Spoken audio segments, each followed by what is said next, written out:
Hi there. So it's been almost a month since I last uploaded a video. I had things recorded, so I wanted to upload it anyways and show you how I spent my December. Most of the items that I prepare were donated for my daughter's PTO program, so the school to raise funds. So I'm starting off with an autolyze, which means pretty much mix your water and flour only. Then I add the starter and salt, and that happens after I do a dough rest for about 30 to 40 minutes. In the meantime, I'm preparing cookies, scones, so there's other things going on in the background. And my dough is ready to be shaped, and it took about 5 hours for a bulk ferment. So I wanted to show you that our fridge, brand new fridge, it's broken. It doesn't cool evenly. It only cools at the bottom. The fan works, but there's lots of ice built up at the bottom, so it blocks all of the airflow because of the heating element is broken. So in the meantime, we had to pay for a loan fridge or rental sort of thing while this one gets repaired tomorrow, December 11th. Today is December 10th. But we do have thermometers, and everyone should. If you're making things to sell, you need a refrigerator, you should always have one of those. But we have lots of extra eggs, and I have lots of space for the sourdough that I'm going to shape. But yeah, I've been very stressed because of this situation. Don't mind the mess that you may see around. My kids were playing, but they're sleeping. It's already 11. I have such a busy week. I feel like every week is so busy. I have my MRI tomorrow, so I have very limited time. My MRI is a very, very long one, based on where the spinal cord tumor is. It's a 2.5 hours, and it's actually with a contrast as well. So I get contrast injected into my bloodstream for a better visual.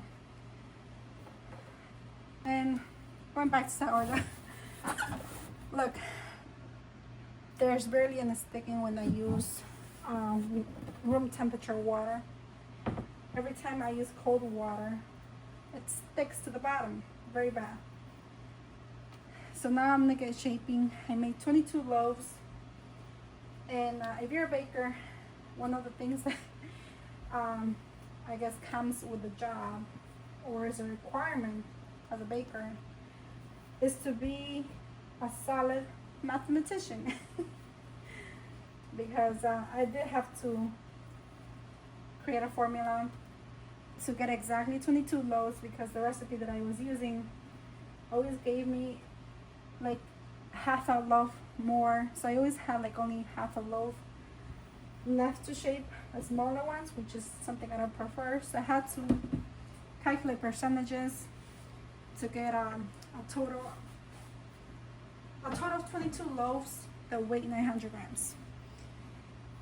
But so far the dough is looking beautiful. The dough temperature was 74, so it reached the lid a little more, I think, than I anticipated, because it was very full. But anyways, I'm gonna get going quick. And thank goodness I prepared this on Monday night. I lined all of my bannetons because I knew it was going to be a busy week, even though I hadn't recalled at the moment that I had an MRI appointment.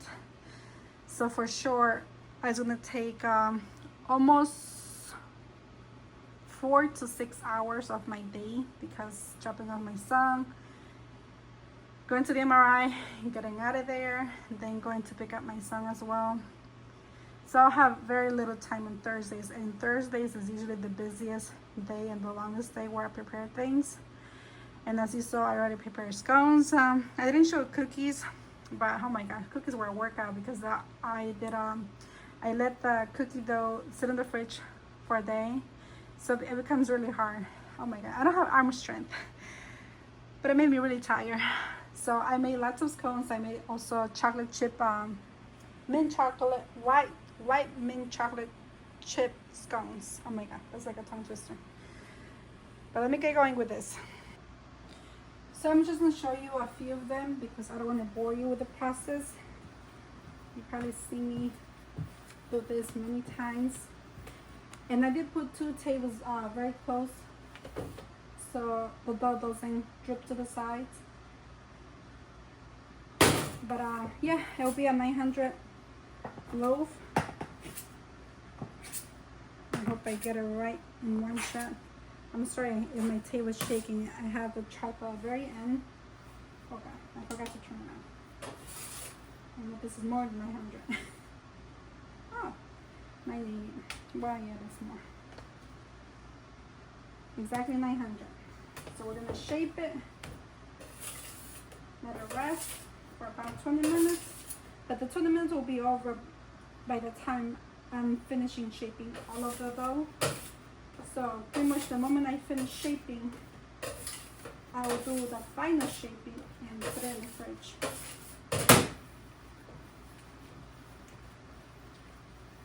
Oh, it's beautiful.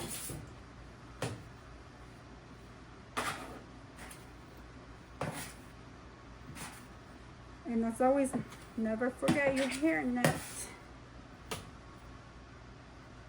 I don't know how the other bakers do it without it. I'm not against anyone, but when you take a course, when you're a cottage baker, you have to take courses most of the states, which is a food handling safety course. And in there, it's very clear that you have to have a protective hairnet, no jewelry, no nail polish. But yeah, I do follow sanitary requirements. I'm to the book pretty much. I follow everything. And everyone should. Everyone should. And in case you ever see me without a hairnet, most likely I'll be doing things for my family, which I typically don't film because whatever I make out of here, I usually keep some for us as well. I only run my oven pretty much once a week, unless I'm doing an additional event. Then yeah, I will run it more than once a week. So the pan with this dough is most of them are gonna go for my daughter's school event, where 50% of the sales will go to the PTA program. And I voluntarily did this and decided to do it. No one asked me, really. I think it's a cool idea to give back. And nothing better if it's something that my daughter absolutely loves, which is sourdough. So I'm done shaping all of the loaves. And now we're gonna do the final shape into the banetons and put it straight into the fridge. Alrighty, I hope you can see everything. But I'm trying to get it done as fast as possible because I want to go to sleep.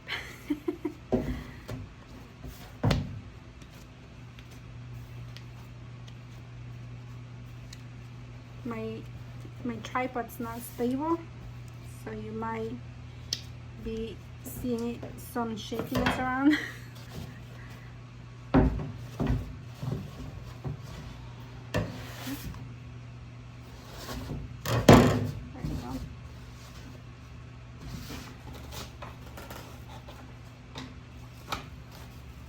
This is what works for me. Plastic film, and it's easy to remove. You just peel it off when you're ready to bake. The shower caps take longer, in my opinion. see this one. I always wash my hands when I do this, or else your hands will stick really bad. So clean hands works the best when it comes to the cutty clasp method.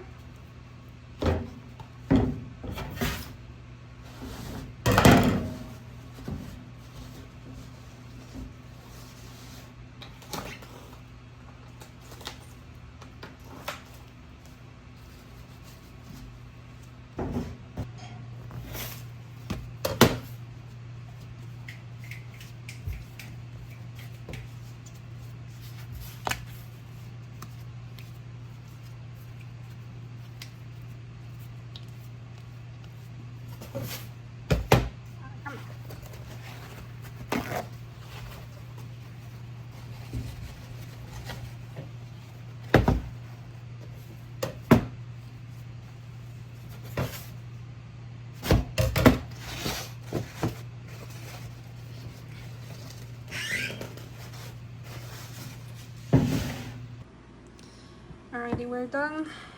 And I say we because my husband helped me load all of the loaves into the fridge. Whoop, there you go. The camera's stabilizing. But this one is deeper. We kind of like it better than the other one. But this one has a freezer on top.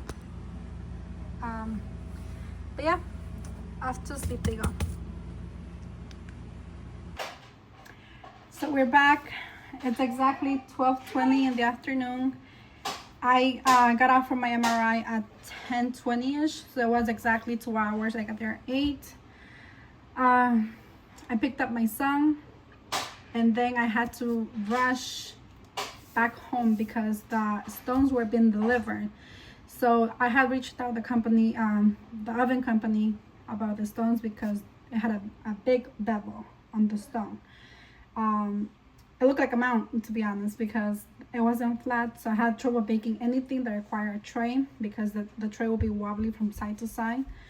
So the stones were replaced, and on top of it, 2 of them were completely broken in the middle. So in the future, if anything, I wanted to do a cleaning and things like that, I know they will completely fall apart because I had a major split, not on top and on the bottom. So I knew they were completely broken.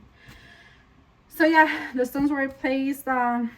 Got delivered to be replaced, which I wouldn't do anything until probably the weekend because I have to get baking tomorrow, and in order to bake with the new stones, it has to be cured. I think, if I recall correctly, it has to be for about 10 hours, and they're extremely heavy, and I don't think we're gonna have time to do that between today and tomorrow. Today is Thursday, tomorrow's Friday, where I have to do the baking for my daughter's PTO and prepare more dough for Saturday's bread pickup, the stand pickup. So that's where we are right now. I'm gonna mix 10 more loaves of sourdough, put in the fridge, and then get going with the things that don't require eggs, like English muffins, probably bagels. Yes, bagels, because it doesn't have dairy. Bagels, then English muffins, and then sandwich bread. And lastly, I will do the cinnamon rolls in my KitchenAid mixer because I have very few orders, and I don't like to do extras of them because it requires a lot of time and ingredients are expensive, so I'm always afraid that they might not sell out. But yeah, and a major update. My fridge, which you know it's broken, the new one, the technician was supposed to come in today because the piece was delivered already to their site, and we were scheduled to be home because of the technician was going to come and fix it. Well, at 8 in the morning, my husband gets a call that the technician had an emergency and things like that and couldn't come. So yeah, we're still with a broken fridge right now.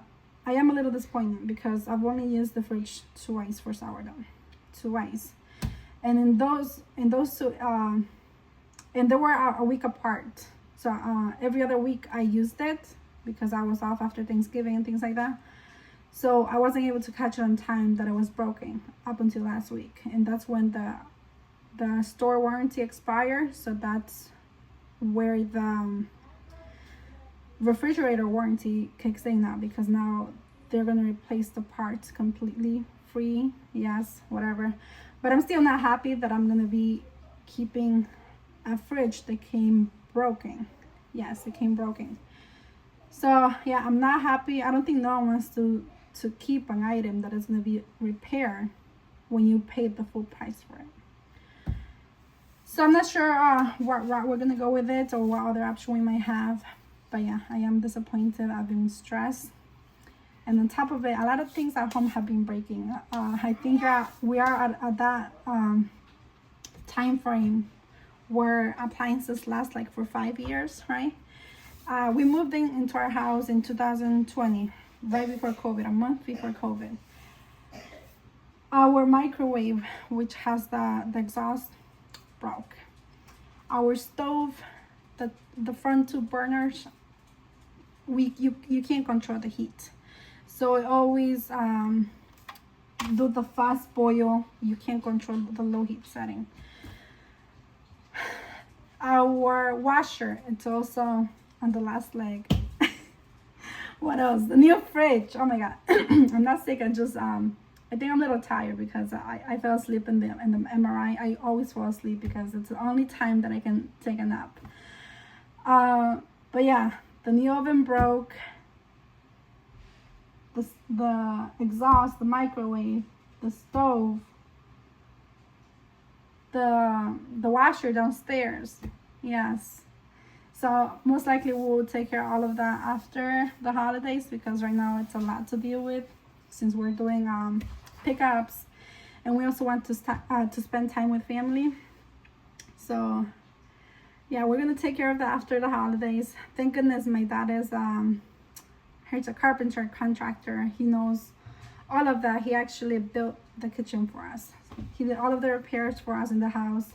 So I'm very thankful to have him. So he even did the stand for me, the sourdough stand, in like 4 hours. So yes, so we're gonna take care of that after the holidays. But now I have to get going with sourdough. I have to prepare the 10 loaves, and I'll be back. Yeah.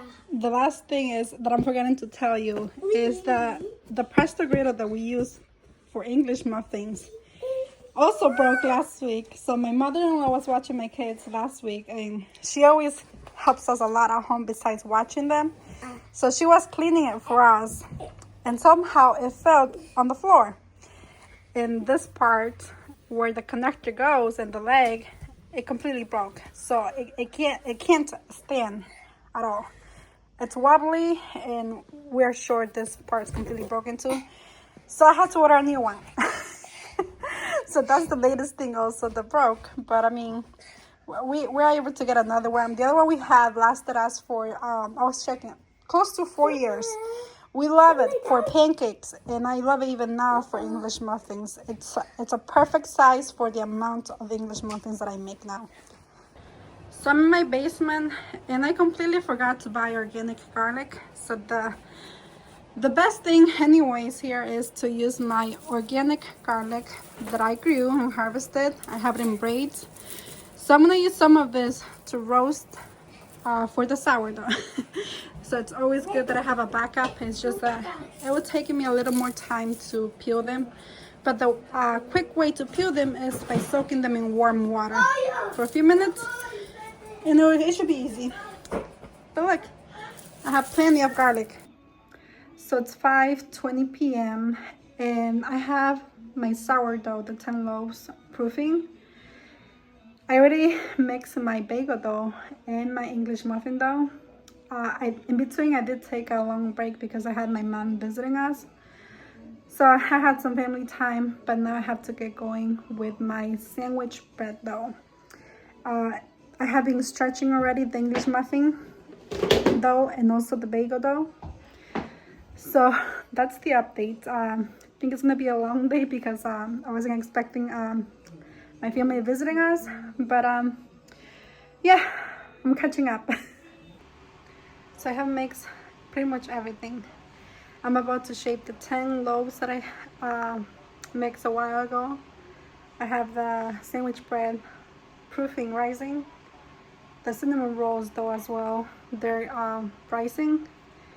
So now I'm also gonna shape these and the English muffin and the bagels and put it in the fridge so it goes to cold proof, and that way I can just stick them out tomorrow morning and boil and bake the bagels and take out the English muffins and let them rise at room temperature.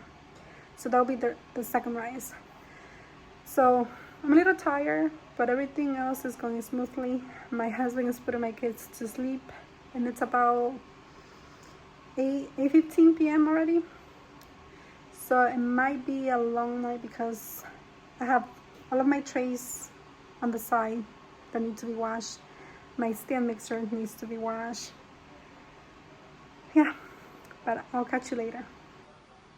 So here are the 10 beautiful loaves. I have 3 plains, 3 garlic and rosemary, and 3 everything but the bagel. I will do coating the seeds when I do the final shaping. So it's 11:20 and I'm almost done with the bagels. I already shaped them, but the secret for a perfectly shaped bagel, in my opinion, is to shape them twice. They look pretty good already as they are now, but I like to go and perfect and fix a few more. Like I like to open these a little more. Oh, looks like a heart. Especially these. So I shaped them twice. The second time I go more lightly, and then I'll cover it with plastic film and put it in the fridge for overnight cold not cold proof, cold retard. But they look really nice. And we're done. I did 6 sourdough sandwich bread. I shaped it. I'm gonna line it with plastic, and they're gonna go to sleep in the fridge overnight. So it's close to midnight and we're going to sleep. My knees hurt and I'm very tired. Even my husband was helping me. So we'll see you tomorrow morning.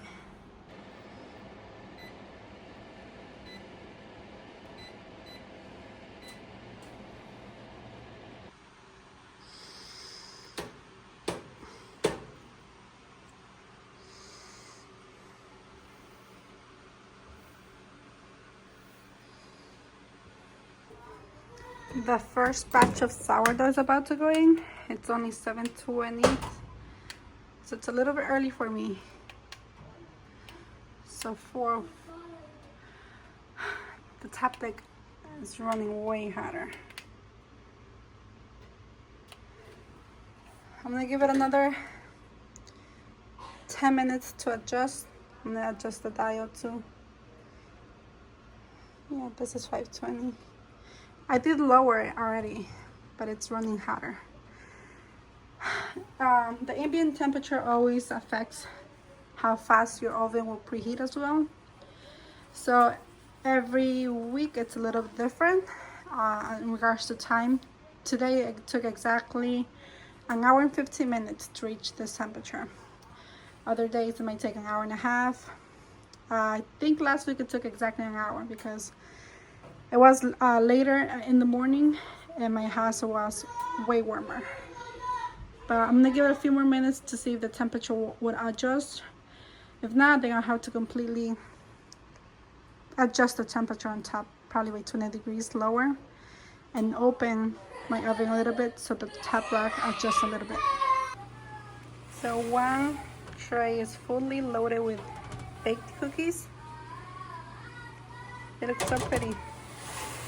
I had a customer request, don't add extra chocolate chip cookies on top. The first batch of sourdough is about to go in, and I just love to see the glowing development once I make a score. Alrighty, I knew this will happen. So far I see 1, 2, 3 that have sealed prematurely, possibly the ones in the back too. This makes me so mad. I tried so hard to adjust the temperature, and I did. All of the stones were 440 But I think the missing thing here was that I needed to add more water because the stones had a lot more heat. The oven overall had more heat. So that obviously will kind of shock the bread because it's lacking moisture, humidity, steam, in other words. So I usually add 220 milligrams of water. I'm sorry, 200. But I should have added probably 250 around because the oven again was running way hotter than usual. But I went back after minute 15 and added 50 milligrams more of water. And it kind of helped them not to get brown quickly and unevenly. That's the thing too. When the oven is running hot, the bread will kind of get color quicker, but uneven. Like probably the top rack will get darker, the middle ones will stay decent in color, and so on. So by doing that, I kind of was able to control how dark they will get and at the rate as well. And as you can see, it did work. It's just that they sealed because again of the heat. But anyways, I'm gonna take it out. I'm gonna put it in the cooling trays, and I will do another load. Alrighty, here we are with the bread. As you can tell, it was lacking moisture because even the crust is a little dry. It's a little dull. You can see the blisters, but not as much, even though I don't like too much blisters because it can become very rubbery once the bread sets. Well, once the bread cools, I mean. Don't worry, my hands are washed. But yeah, overall, most of them they did get a pretty nice expansion ear. Just I think 1, 2. This one kind of went the opposite way.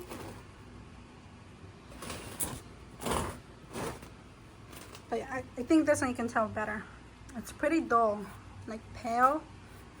So it's kind of a sign of a lack of moisture. And this one even more. So I'll be adding probably 50 milligrams more of water for my next batch. So this is load number 2.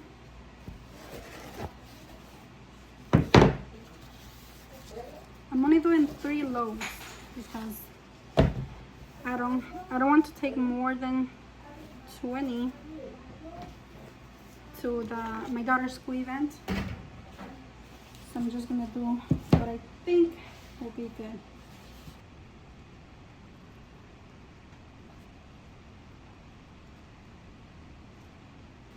So I'm not sure because I'm using my homegrown garlic, but rosemary and garlic clove looks extra delicious, really good. And I roasted it really well as well.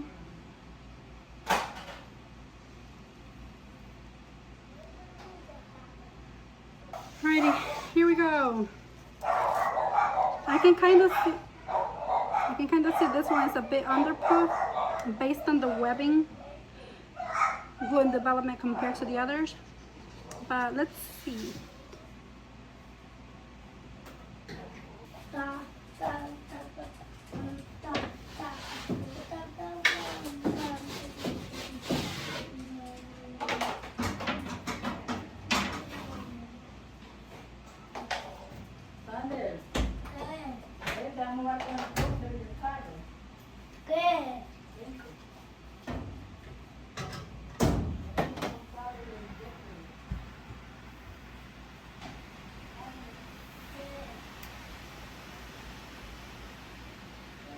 I always take a few steps back because of the steam. You don't want to get burned. And there I have it.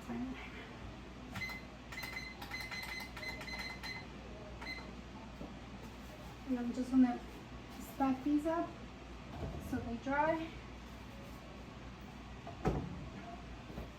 And because these are plastic, I use a very hot soapy cloth and wipe it twice or so. I like to clean them right away, That way I don't forget. And that way nothing yucky builds up, even though it's plastic. Grab all of the napkins. Throw them away. And now we wait for 20 minutes. So I'll be back in 20 minutes to see how this batch turns out. There's nothing better than opening this.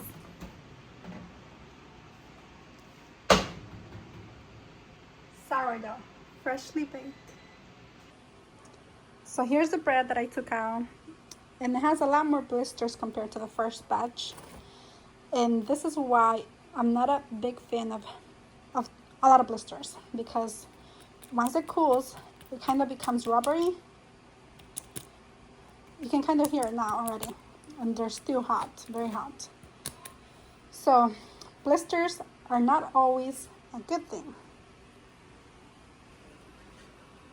Here's more. These two got very dark. I don't know. Same temperature, same everything. But remember that the garlic ones, definitely underproof. That's why they set the crust prematurely. A rack oven will always pretty much enhance all of the defections in your sourdough or imperfections. But these were perfectly proofed. And these, I wasn't too sure, but I did point it out because it was very noticeable when I did the scoring. So I don't have much time to record of my process because I'm doing English muffins while shaping my cinnamon rolls. So I'm back to back, and cinnamon rolls are messy, so I don't want to be touching my phone and my camera and things like that. But unfortunately, I did overproof my first tray of English muffins, and I'm pretty sure it's because, as you know, heat rises. So it was the tray that was at the very top, and it was closest to my sourdough bread, which is cooling. So it does release heat to the tray. It released some heat to the tray that I was closest to it, which was the first tray that I baked. They look decent. They kind of look like a pancake, to be honest, because they're flat, they're overproofed. But the rest of them, they look fine. Let me show you. They're usually nice and fluffy. They're fluffy still, but usually they're like this tall. This is a tray that it's now overproof because it was the one below it. And they're not touching. The first tray that I baked, they were pretty much touched into each other, so I knew they were overproofed. And I realized it too late because I'm juggling, I'm trying to multitask, bake at the same time, so it's a little chaotic, but I'm almost there. So I have exactly 1 minute left in this tray, which, let me show you. I hope I don't get burned. Let me use a glove.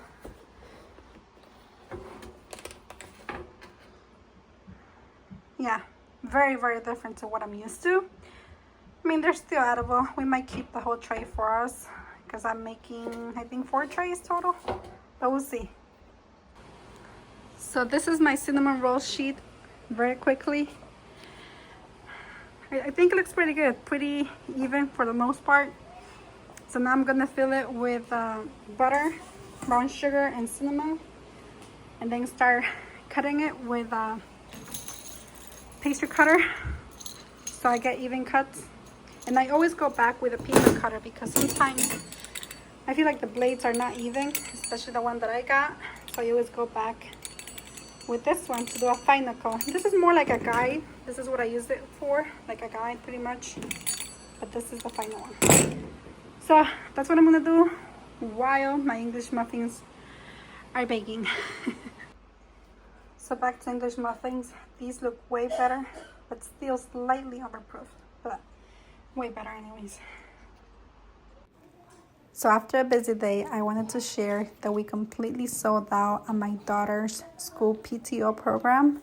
So 50% of the money raised went to the PTO program. And I'm very happy that I was able to do that for them. And my daughter absolutely loved it. She's my #1 fan, my #1 advertiser. So we had a great time.